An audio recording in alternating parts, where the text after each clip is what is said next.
The synoptics do teach that Jesus did claim to be God, but not just any God, the true God, Yahweh.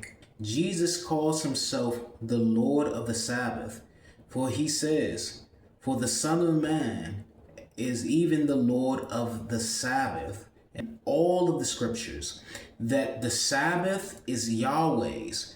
You can read this in Exodus 31, verse 13. Leviticus 19, verse 3 and verse 30, that the Sabbath is Yahweh's, that these are his Sabbaths. But Jesus says that he is the Lord of the Sabbath. He is claiming to not just be any God, but Yahweh, the Yahweh God, the true God.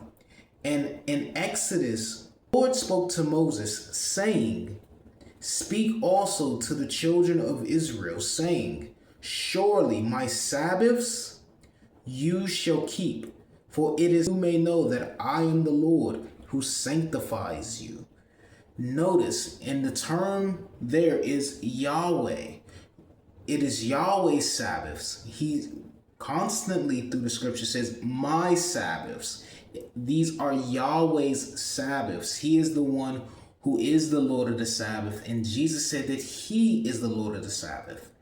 Now, one may say, oh, Jesus said that it's the Son of Man who is the Lord of the Sabbath, and he's not referring to himself.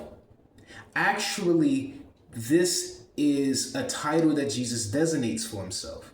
Matthew chapter 5, verse 11, which is the Sermon of the Mount, Jesus actually says, "Blessed are they who are persecuted for my sake," in Matthew chapter 5, verse 11. This is paralleled also by Luke chapter 6, verse 22, which is the Sermon on the Plain, which also tells us the same saying of Jesus, but he says, when you're persecuted for the sake of the Son of Man. So it's explaining who the Son of Man is. Jesus says in the Sermon on the Mount, "For my sake," but in Luke he says, "For the Son of Man," because it's the same individual. It's a name of himself that he refers to himself as the Son of Man.